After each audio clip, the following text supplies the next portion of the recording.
Good afternoon, ladies and gentlemen.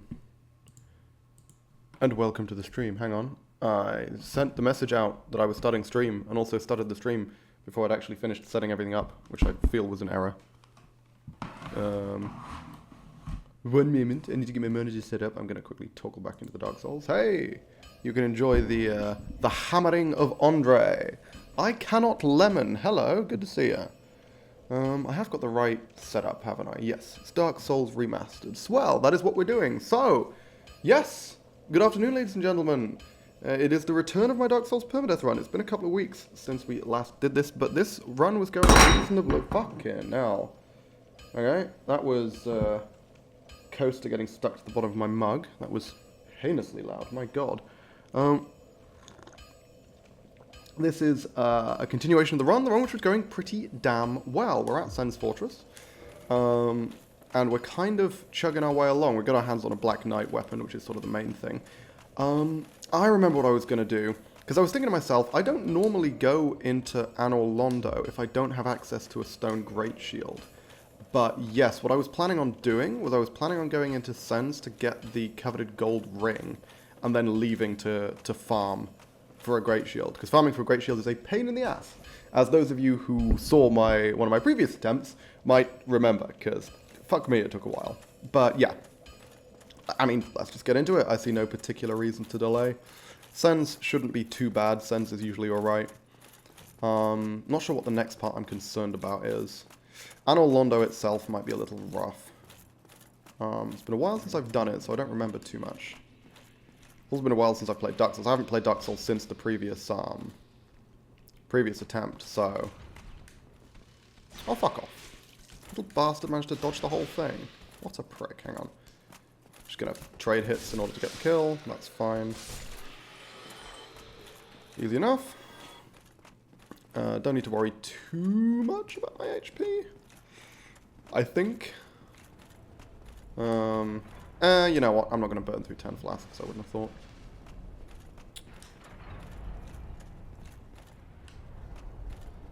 Oh, I've got Dragon Crest. Hang on, I've got the wrong shield. I'll deal with this chap and then we'll switch. I need Crest Shield for those guys because... Oh, fucking hell. Okay. Yeah, apparently my attack timings are completely off. I have forgotten... Oh, not my attack timings, my parry timings. Yeah, you need the Crest Shield for these guys because for some reason, despite the fact that that attack looks like lightning, it's yellow and zappy, and it feels like it should deal lightning damage. It doesn't. It deals magic damage. Don't ask me why. It's like the Demon Fire Sage, who deals magic damage rather than fire damage, which, given that his name is the Demon Fire Sage, and he is a giant demon who is permanently on fire, you would think you could figure out what kind of damage he dealt, but no, apparently not. That's not how this game works. Fuck logic, said FromSoft. Ooh, I nearly ducked my head into that there. That can happen, by the way. We should get the Silver Hero at least. So we'll pick that up at some point. I want to kill this guy first. There we go. There's the boulder, which automatically deals significantly less damage than it should. That's scripted. Him walking in there and getting hit by the boulder, he takes 89 damage as opposed to the like 500 he takes if the boulder hits him from this point onwards. It's basically a way for the game to explain, hey look, there's a boulder here, don't come down here. Okay. Now let's see if we can wake this chap up without dealing too much damage to him. Oh well, I mean they can survive one hit. He's a big boy. He's a big snake. Come on. Now then, hang on, let's... Whoa, you motherfucker! Okay, I'm pissed about that. I'm really pissed about that. What the hell? God damn it. Okay, fine. I guess we'll have to open that wall the normal way then. Because you can get those guys to smash the wall down. He has to do a very specific attack, though. The lunging attack can destroy the wall. For some reason. I don't know why. I don't know if that's a coding error or if that's deliberate or what. But it does feel a little weird that that's a thing that can happen. I'm going to grab the ring. I'm never going to use it, but fuck it. Why not?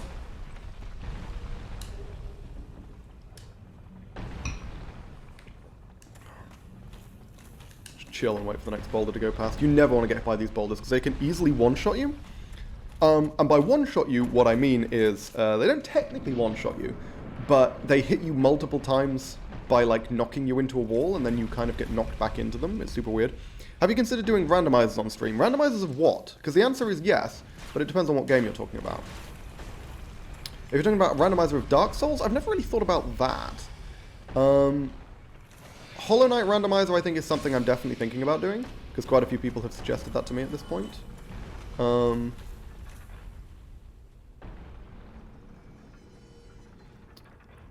Let's wait for the boulder to come down. Dark Souls 1 or Elden Ring. Honestly, it's an interesting thought. I could do that, you know? Come on, fuck's sake. There we go. Jesus. It's always annoying when you can't get over that lip, because there's some, like, steps in Dark Souls, like individual steps, which are just really awkward to get over for some reason. It's very annoying. Like, it's clearly supposed to be a step that you can walk up, and yet the game refuses to let you. Let's open this wall, and then let's send the, set the boulders down there so that we can get the covetous gold ring.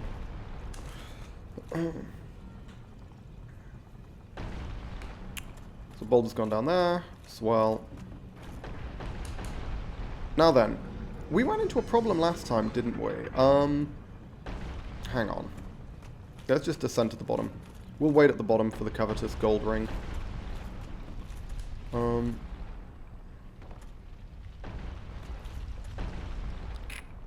wait for the next boulder. Also, for the challenge runs like this and the multiple attempts on Millennia, maybe a timer below the camera. Timer would be interesting, yeah. Or like an attempt number or something. Okay. Now what we're going to do is we're going to stand here and we're going to wait for the boulders to fill up this hole. I think they can fill it up with me standing here. I actually don't know. Because I remember last time we waited at the top for fucking ages for the hole to fill up and it just didn't. We can kill the Mimic in the meantime, why not? Well, that didn't take much time. Okay, I mean, we're just gonna stand around here for the fucking hole to fill up, and then we'll move the boulders. Millennium Supercut video would have been great with the hours ticking up. Yeah, I think that's fair. Oh, there we go, it's fill up. Okay, that didn't take long at all. Come on, next boulder will smash it. There we go, perfect. Okay, now I'm going to move the boulders. I don't want to be running through and trying to grab the fucking gold serpent ring with the boulders still running. That seems like a terrible idea.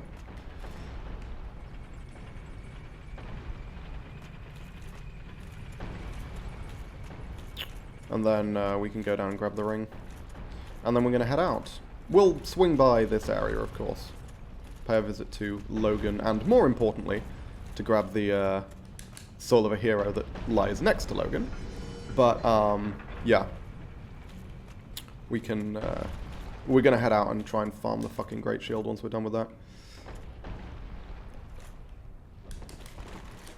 Yeah, there we go. Just very, very slowly rolling down. I do love mid-rolling. Like, mid-rolling, fat-rolling, I don't know, there's something, well, fat-rolling is obviously the funniest. But, mid-rolling I think is reasonably entertaining as well. We're going to teleport up just in case the boulders choose to redirect themselves. I don't remember how long it takes for them to redirect. We should have time to sprint straight back up there, but, I mean, might as well just go this way. Better safe than sorry, eh?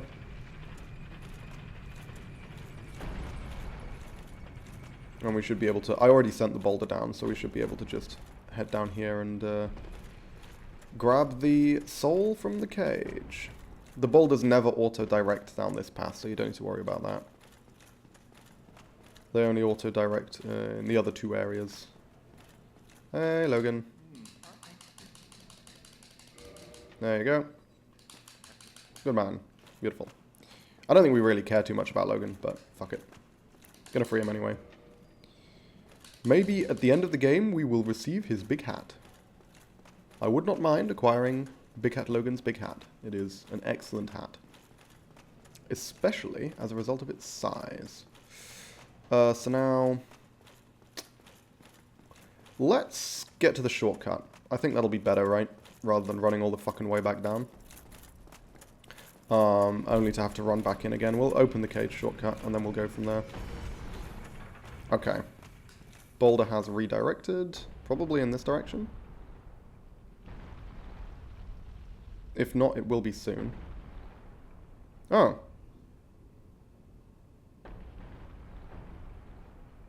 Okay. Do I give it a go?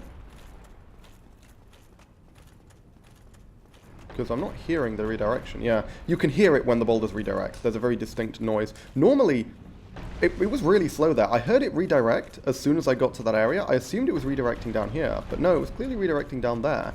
And it took a while, I guess, to change its mind? That's a little odd. Whatever. I'm off to museum, so see you later or tomorrow. Okay, cool. I'm going to be live for a while. I've decided against going to the thing I was going to be going to tonight, so it's going to be a full-length stream. Okay, yeah. Just get through this.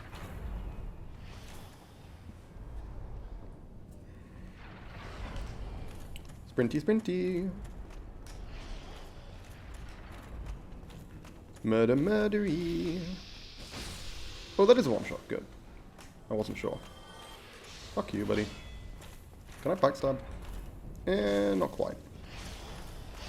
Close. And I'm gonna go kill this guy. Hey, bub. Come on. There we go. Gonna see if I can actually remember the fucking parry timings for these guys.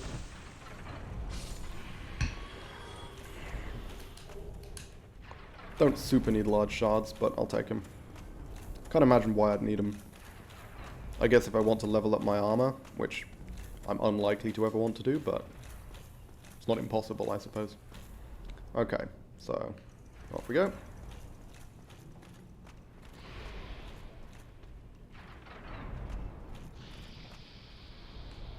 This bit's fine. You can basically just ignore the guy who throws lightning at you as long as you don't stand still for too long, because he just misses you by default most of the time. Hey, bud.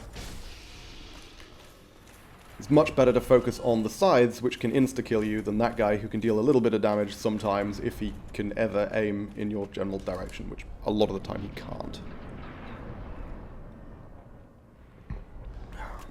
Okay. We are going to need to go get the cage key, though. Could rest at the bonfire? I don't think it makes too much of a difference, to be frank.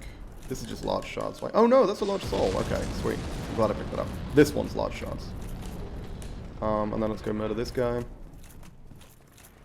We'll kill Ricard, why not? We need a rare ring of sacrifice, we can easily get one here.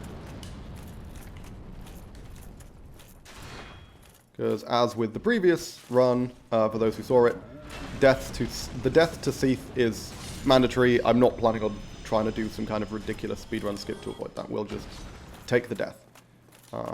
Standard I managed to get gauntlets there, though. Yeah, we just take the death, use a rare ring for it, because that is a scripted death. You can avoid it. There's some speedrun strats that allow you to avoid it, but it's an intended part of the game, so we're going to go with it. Damn, that was a good roll. I thought I was going to kill him. That's why I unlocked. Fortunately, I can attack 3 times. Thank you, Ricky. Appreciate your rapier, bud. And now this is Divine Blessing and Rare Ring.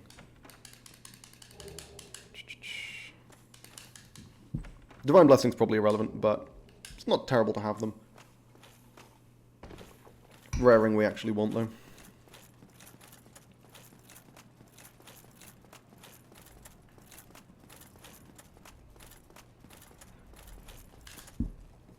Whoops. Should probably start actually climbing, that would help.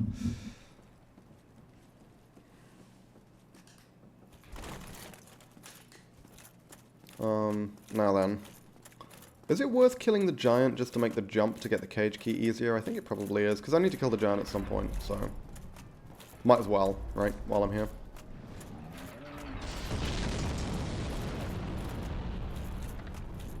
Because the giant can target that cross-section of the bridge. That guy doesn't aggro if you don't get too close to him. I honestly don't understand the point of this enemy. Because there is nothing down there. He's defending nothing and he doesn't aggro when you walk past. So, it's a bit weird. This is the cages, obviously, but you can't actually open this one with the master key. You do need the cage key for it. So we're going to murderize the giant and then head back and grab the cage key.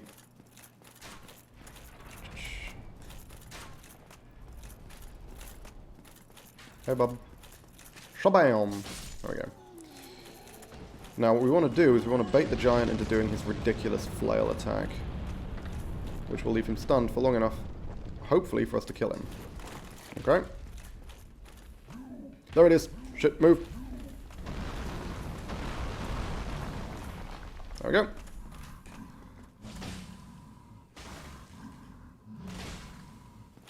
Because he is staggered for a long fucking time. There we go. Easy win. It's by far the easiest way to kill those. The safest way, certainly, to kill those giants is to bait them into the flail, get the fuck out of the way, and then they're staggered for, like, an absurd amount of time. Okay. Now I need to get back down to cage key. Could just jump down there, but that feels like a, frankly, unnecessary risk. When I can just do that. There we go. Now then, because the jump to the cage key is really fucking awkward, and I'm not particularly good at it. Shouldn't take too much damage from the fall, but, as I say, the giant can target this particular section of the bridge, so it's always better to do this with the giant dead. There we go. Okay, we're fine. Is there anything I care about buying from the Crestfallen? I don't think there is, right? Black Firebombs aren't terrible. To get a tower shield. I mean, it's worse than the stone great shield, I would say. But it does require... It does mean I don't have to fucking farm. Honestly, tower shield's not a bad shout, actually. Hang on a minute. Let me quickly double check the exact stats. Solid lightning resist. Bear in mind, whatever shield we're using, we will probably be using against ONS. So... lightning resist is pretty important. Oh, it is noticeably worse than the Stone Great Shield, I will say that.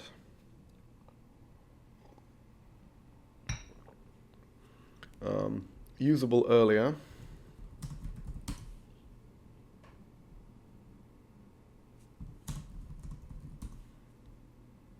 I want to see what it looks like when it's fully upgraded. What stability does it end up with?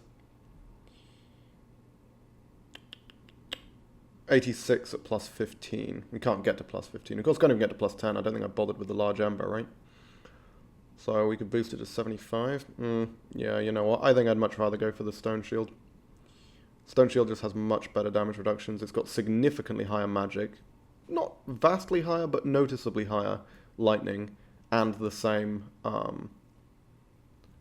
fire defense with much better stability.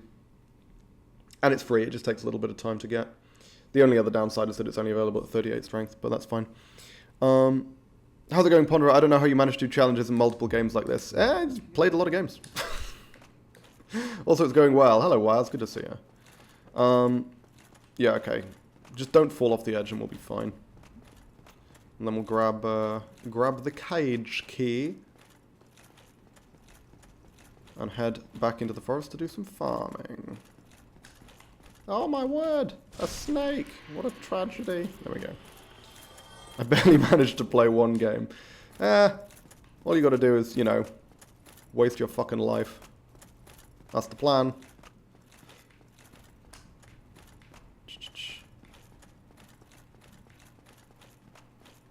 Alrighty. Yeah, and talking of wasting life, I have no idea how long this farm is gonna take. Because last time it took a while, despite the fact that we had pretty respectable item discovery. Alright, okay. But now we can open the cage shortcut, head back down, and head out of the forest. That's the wrong cage. There we go. I always forget which of these cages is the actual cage. You need insane memory also. Well, like I say, I mean, Dark Souls, I have absurd amounts of time in Dark Souls, to be fair. So, yeah, I mean, the memory helps, but again, there's a lot of just basic repetition in this. Okay, what do we got? But yeah, my memory's always been quite good. Well, no, let me correct myself. My memory is quite good for the things that I care about. Like, when I get really into something, I get really, really into it. And I'll learn a lot of stuff about it. I'll remember a lot of stuff about it as well. But if I'm not into something, I will forget fucking everything. Like, yeah, it makes a big difference. How much I enjoy it and how much I really care about the game. So stuff like, you know, I guess, well, gaming in general is something that I care about a lot and something that I enjoy, which is why I have such a good memory for video games in particular. But then there's, like, you know, stuff like Skyrim, stuff like Dark Souls, repetition plus generally, again, the fact that I really enjoy the game, which means I really enjoy learning about it, leads to me just being able to remember stuff much more easily, as opposed to a lot of other things where I care about them less and don't really learn it very well. I'm kind of the same, but worse. To be fair, I think most people are sort of like that to a degree. It just depends on how well you can obsess over something. Because, I mean, Dark Souls, I was obsessed with Dark Souls for fucking ages. Very long time. I've done a run of Dark Souls with every single different... with an example of every single weapon type, plus additional runs for every single, like, unique variant of those weapons. So, for example, I did a Great Axe run as well as a Black Knight Great Axe run, because they have noticeably different movesets. So I kind of classified them as different weapons. Like, I just... bear in mind, that was during a period when, you know, this was back when Dark Souls came out, so I'd have been, like, what? 16, I guess? So I had a lot of free time.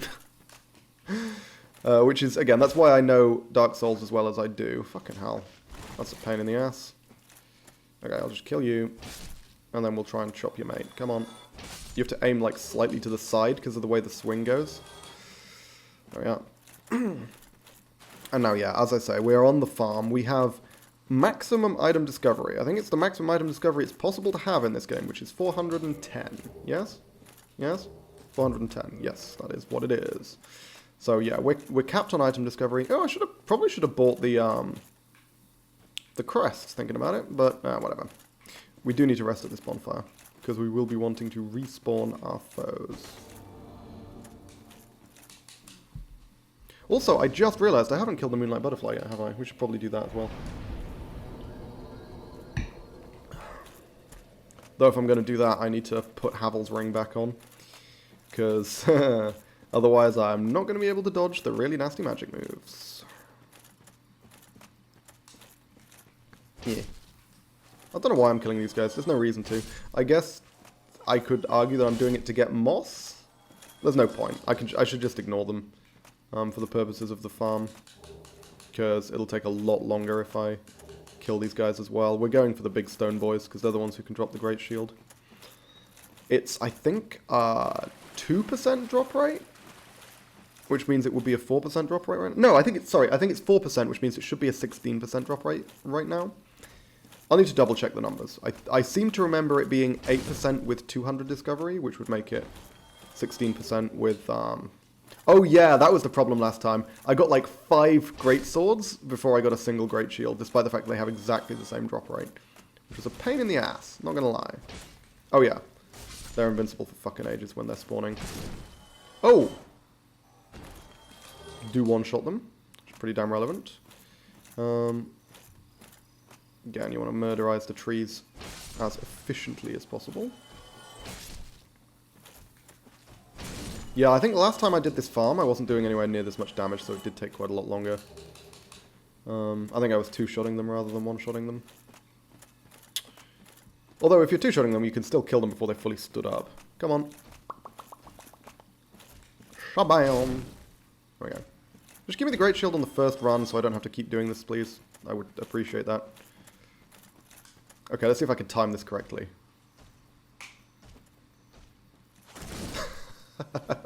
I do like that attack, but it is so ungodly slow. It's just not worth using most of the time.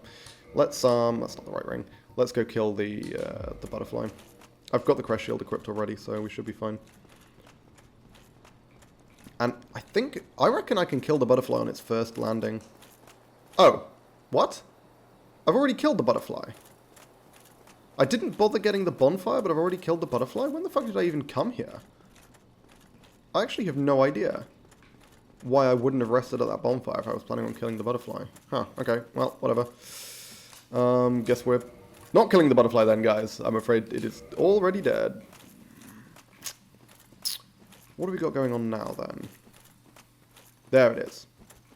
2 more stone dudes to kill on this particular route, and then we'll have to rest again. Which will be a pain, but whatever.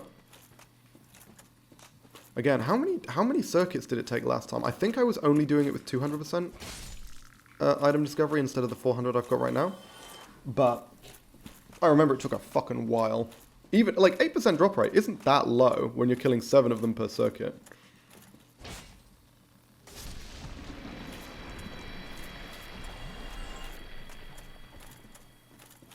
Okay, now the trick here is to aggro this guy without aggroing the hoppy boys. Like so. And then you wait for him to walk the fuck over here. So you don't have to deal with those chaps. Come on.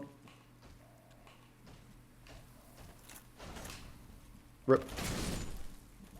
Come on. Drop. Now you motherfucker. You know, one thing which I think is actually quite good about Elden Ring? It's just a brand new thing they added for Elden Ring, which really, really helps with farming.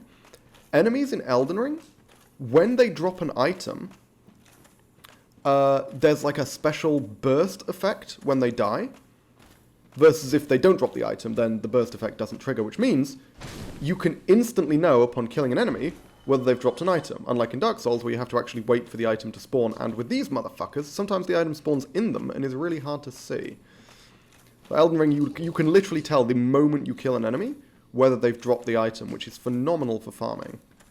Because it means you don't need to waste your fucking time. You can just kill them, clock which ones had the little bursting effect, and then move on with your life. Rip. I was going to say, there's going to be another tree. Might as well deal with him. Ooh. Nifty. He stopped moving at just the right moment. Top tier strats from Tree Man. We're also probably going to end up with a fair amount of souls from this. I guess we'll pump those into strength. Which makes sense. Okay. Circuit number 1. Remember how we got a stone greatsword on literally the first enemy I ran into, and I was like, oh my god, amazing, and then it turned out not to be the thing that I wanted, and I was really pissed. That was a thing that happened about 5 minutes ago, and I think it's going to keep happening.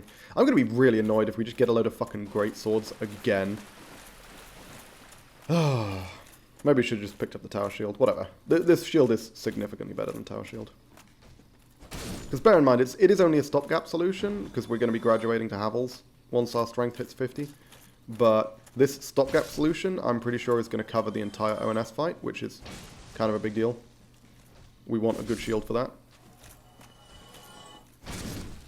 Especially one with high stability and high lightning resist, which this one has. Ooh, shield! Okay, we are getting the drops significantly faster than last time, though. 1 drop per circuit? That's absolutely fine. We'll get the shield eventually.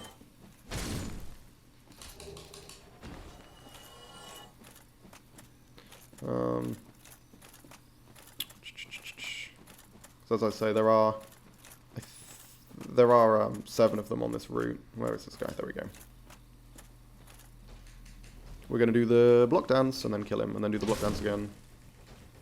While we're waiting for the item to spawn, and the item didn't spawn, so we move on with our lives. Because yeah, these guys are invincible for a period when they're standing up. They only become vulnerable around that point. Which is why I'm waiting rather than murdering them as they're in the middle of standing up. They literally, your attack just goes straight through them if you try and attack them too early. And you can quite easily burn through all your stamina attempting to do so. I've certainly seen people do that. Kill Frog Boy, and then 2 more giants, and then... Yeah, I'm actually accumulating souls at a pretty damn decent rate, because they do give 500 apiece, which isn't a small amount at this stage. I'll probably end up with a good few levels off the back. What is my strength? 34. Okay, we're actually only 4 strength away from being able to wield Stone Great Shield, so farming for it was definitely the right decision, because we can switch to it basically immediately. I don't think we're going to have 4 levels off the back of this, but we'll probably be able to get 4 levels after beating Iron Golem. Well, put it this way, if we get 4 levels off the back of this farming, that means it took us way longer than I was hoping to farm. That was not what I meant to do. I meant to sprint. Okay, you know what? While you're doing that, why don't you just die? Fucking twops, man. God damn it. The fact... It's always hilarious to see new players playing Dark Souls coming up against that particular effect, because it's so bizarre, it's completely unique, and there is a... Just for those who aren't familiar, that effect where they thrust their sword into the air and it causes that golden glow, that is an effect that's known as Tranquil Walk of Peace, which is the name of the miracle, which is a spell you can get as the player, which does exactly the same thing. What it does is it makes everyone around you incredibly heavy, incapable of sprinting or rolling. Which, yeah, is pretty fucking crippling, depending on your build. Like, if you're playing a tank, it doesn't matter. You just block everything. But if you're playing a dex build, that completely fucking cripples your character, because not only does it make you incapable of avoiding damage, it also means you can't get away. So it's actually really, really dangerous. It's pretty well balanced on those enemies specifically because of how incredibly slow they are, and their attacks don't have good tracking. However, TWOP was legendarily rough in PvP, because as I say, it is a miracle. That is a spell that the player can obtain that does exactly that. And in PvP, if you get TWOP'd, you're basically dead. So that was a big deal. But I mean, the downside of TWOP as a spell is it takes a long time to cast, and it's short range. It only affects people in a certain radius around you. So the sensible thing to do when someone casts TWOP, like right in front of you,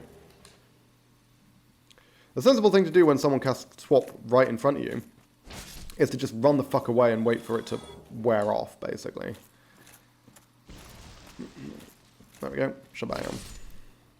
I mean, if you're a tank, you can try and tank it, but even then, you want to have some mobility as a tank. You don't need a ton of mobility, but you want some. If only just to prevent yourself from getting fucking backstabbed.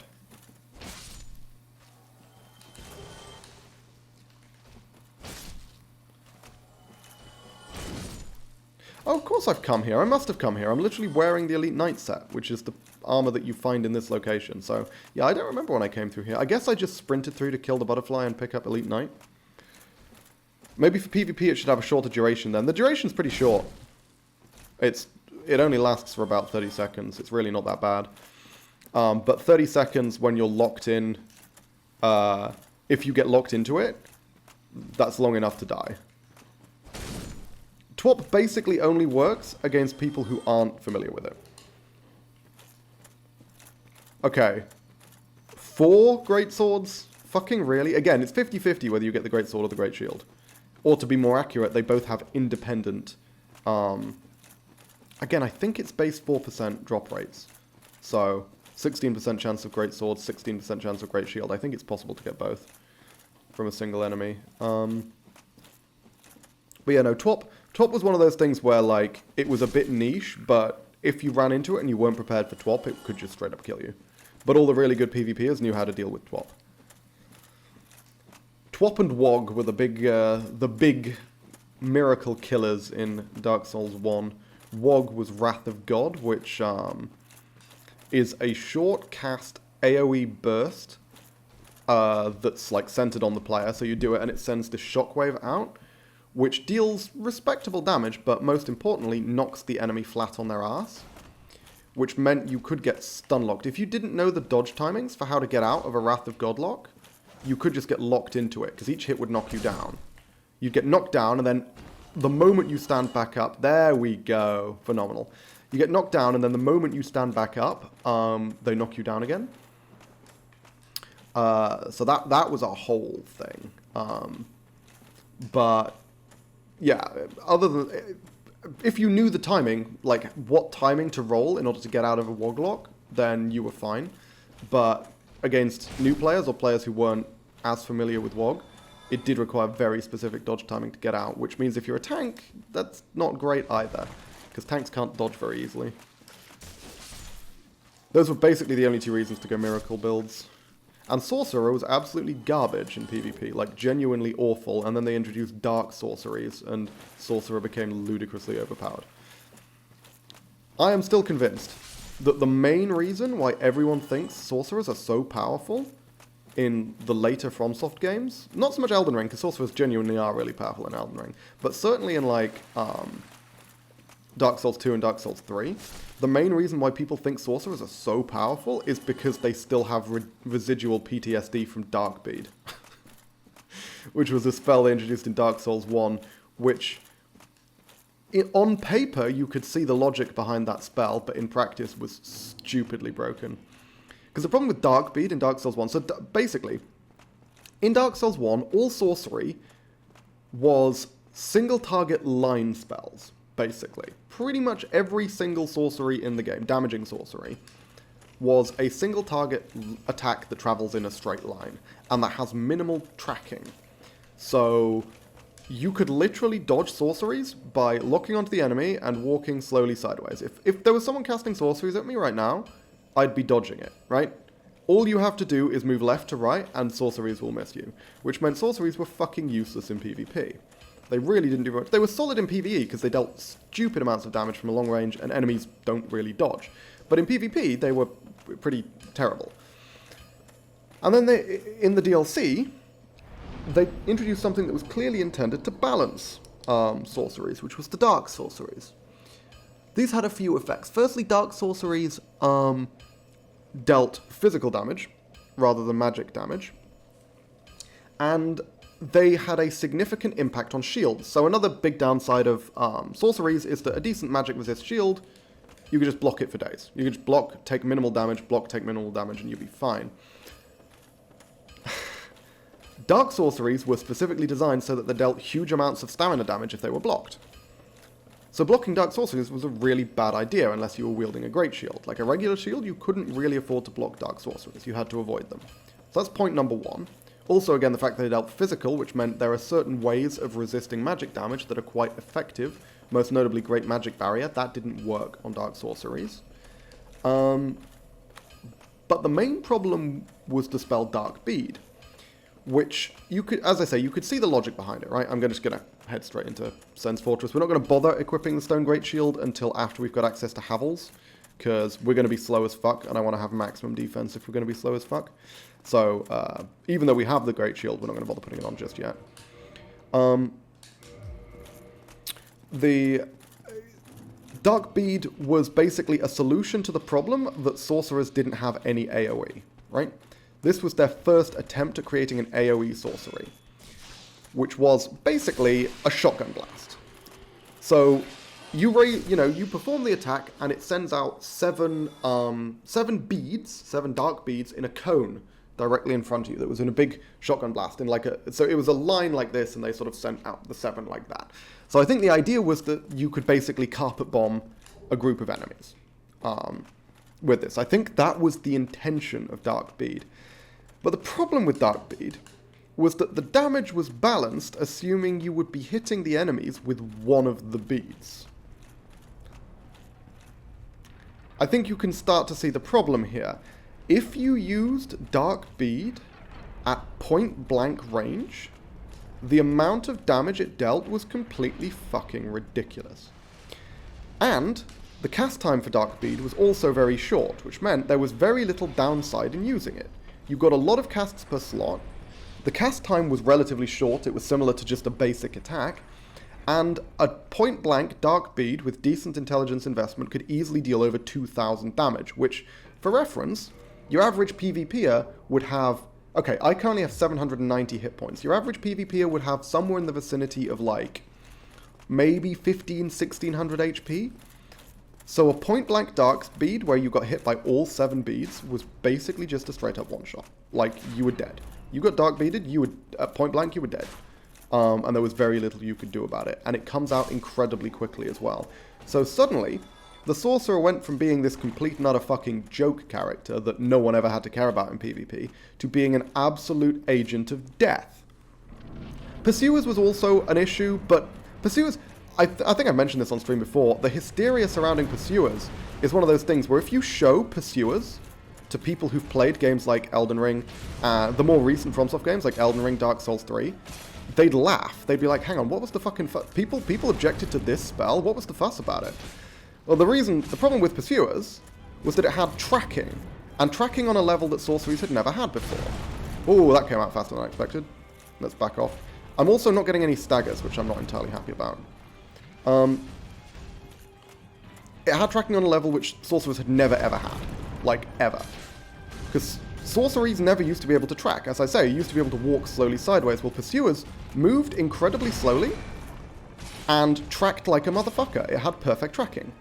It's been a very long time since I've killed the Iron Golem with damage, good lord. It had basically perfect tracking, but they had limited duration. So what they would do is they would just sort of slowly follow the enemy around like this until they fizzled out after about, like, 10-15 seconds. But they did deal a large amount of damage if they hit you. People just had never, ever had to deal with that kind of attack before. They simply hadn't. And so they lost their fucking minds when they were confronted with pursuers. People who were so used to sort of fighting a certain way, suddenly pursuers would come out and they just take the damage. They just get hit by it. Because I did PvP as a sorcerer before Artorias of the Abyss came out. I've been doing PvP as a sorcerer for a very long time in Dark Souls before Artorias of the Abyss came out. And it wasn't good, but I enjoyed it. I was like, it's kind of a fun thing to do. Because there were some tricks you could do where you could, like, trick people into kind of coming around corners. It was a very tricky playstyle, because you had to kind of trick people into getting hit by your attacks, and that I found really kind of fun. But then when Pursuers and Dark Bead came out, holy shit. It was actually insane. The fact that people couldn't figure out how to dodge Pursuers for a very long time is the kind of thing which, if you show someone these days, like, what Pursuers was like, they would be shocked that people couldn't figure out how to dodge it. But they genuinely couldn't. It was a whole big deal. I think Dark Bead was the really broken one. Like, Pursuers, people complain about it being broken, but again, that's just because they couldn't figure out how to deal with it. Dark Bead was genuinely broken. That damage was unforgivable. Because, as I say, it must have just been balanced under the assumption that you would never be hitting with more than 2 beads at once. They only ever playtested it, like, firing from a distance or something. Because, I mean, hell, even against bosses, like, dealing that much damage point blank that quickly, is completely absurd. Okay, let's see if we can get past the Gragoyle. Hey, I want your tail. Oh, fuck. He dodged. Little bastard. Tail. Thank you. Yeah, scream at me, why not? Okay, now we need to be real careful not to fall and die. Yeah, one of the reasons... So I've done Permadeath in every Souls game at this point. Well, I say all 3 of them. So I've done Permadeath in Dark Souls 1, Dark Souls 2, Dark Souls 3. The hardest by far is Dark Souls 1. Despite the fact that Dark Souls 1 is arguably the game that I'm best at. And the reason why the hardest by far is Dark Souls 1 is really quite simple. There are far, far more occasions in Dark Souls 1 where one mistake will instantly kill you than there are in any other game. There are far more situations where you have to do precarious platforming puzzles like this, far more situations where you have enemies that can insta-kill you, notably things like, you know, the Bed of Chaos. Like, there are so many ways you can just get insta-killed or comboed. There are much trickier, like, enemy fighting segments as well. The main threats in Dark Souls 3, for example, are almost invariably bosses, whereas a lot of the hardest parts in Dark Souls 1 to get through without dying are not boss fights. They're just, like, enemy sections. Or traversal sections, like this one. One slip up here is instant death. So, yeah, let's try not to slip up. I'm going to be moving relatively slowly. I could move a little faster, but doesn't seem worth the risk. Especially since I'm a little out of practice. Plinkety plink. Now, I'm going to try and kill him the fun way, which involves baiting him over here. Oh no, look at me! For some reason, their pathing treats that section of floor as though it's solid. Don't know why, but it's fucking hilarious. If you stand in the right position, they go off every single time. You need to get them to stop throwing daggers at you first, though. There we go. That's good.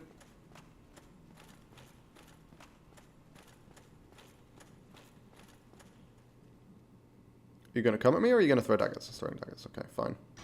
Also, one other thing that's extremely unintuitive about Dark Souls 1. You'll notice these attacks are knocking me backwards. But despite the fact that he's attacking me from that angle... Oh, fuck. I was talking too much. I fucked up. God damn it. Okay, I have to actually fight him. Despite the fact that he's attacking me from that angle, the attacks were knocking me directly backwards from the direction I was facing, because that is how it works in Dark Souls 1. Attacks don't knock you in the direction of the attack. They knock you in the opposite direction to the direction you're facing, if you block them at least, which is really, really weird. So if you block them at an odd angle, you get knocked at an angle that it feels like you shouldn't get knocked at, based on the direction of the attack. Okay. Obviously I shouldn't have gotten hit by that, but you know what? I'm going to take the opportunity to heal. There we go. And now let's again try and position ourselves correctly. There we go. That will never stop being funny. Okay. There we are. And we're through. You have to be super careful in that segment. I mean, you don't have to. If I was just playing this in a non-permadeath run, I wouldn't have been anywhere near that careful, but it is permadeath, so I'm not taking that fucking risk. Whew, yeah, there's a lot of instant death segments in Anor Londo, unfortunately.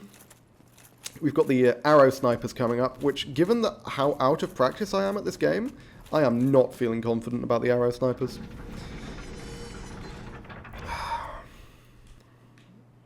Do you want to cut me, sir? Attack me! Thank you. He falls down, and we plunge. Easy kill. Every time. Because for some reason you get double hits on that plunge, which is pretty awesome. He took double damage there because I hit him twice. Not entirely sure what determines whether you get double hits on plunging attacks or not, but hey, you pretty consistently get one when you do it on that guy in that location. Okay, yeah, here we are. Great bow snipers. Hope you're ready for it, ladies and gents. Because we are going to be in for the sprint of our lives. Okay, this motherfucker hopefully won't follow me. He sometimes does. You know what, let's just kill him. I don't want him to follow me. And he doesn't have a lot of health. Less than you'd expect. Okay, he just brushed me there. That's fine. There we go.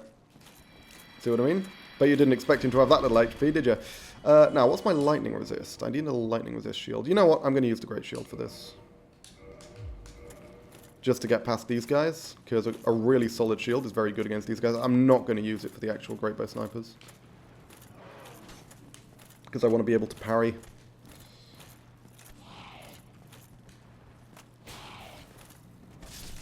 Oh, shit. I was not expecting a one-handed... I suppose they are demons. I was going to say, I'm not expecting a one-handed attack to one-shot them like that. But yeah, they are demons. Which means I get the damage boost from wielding a Black Knight weapon. Oh! No, it's also because he was in an animation. Enemies take... Or, indeed, everyone. Enemies and the player character take bonus damage when they're in, like, a recoil animation. Ooh, little sneaky fucker. Just managed to get the iframes there. Nice, okay. So what I want to do is I can almost one-shot them, which means what I should be doing is two-handed dashing attack, which will one-shot them. Okay, so now we have to hope. We're going to take a bunch of damage here. We just have to hope that we can recover quickly enough, because we are going to be killing these guys. It's very much worthwhile. Okay, well, we got out of range of the great bow snipers. Fuck. I was not expecting that attack to stagger me, because I was trying to switch out my shield, unfortunately. Oh, well, there we go. Rip that run, that's really annoying. Maybe I should have just gone for the regular shield, to be honest, because obviously I was fat rolling, which isn't ideal. So, that is a shame. I wasn't super anticipating getting through that, because I'm quite out of practice. I'd forgotten we were right at the fucking Anor Londo snipers, which is really... That's probably second only to the Bed of Chaos. That is the toughest part of a permadeath run. Bed of Chaos is the only thing that is more difficult than the Great Bow Snipers. If you can get past the Great Bow Snipers, you're basically gold until the Bed of Chaos in a permadeath run, which is really annoying. But never mind.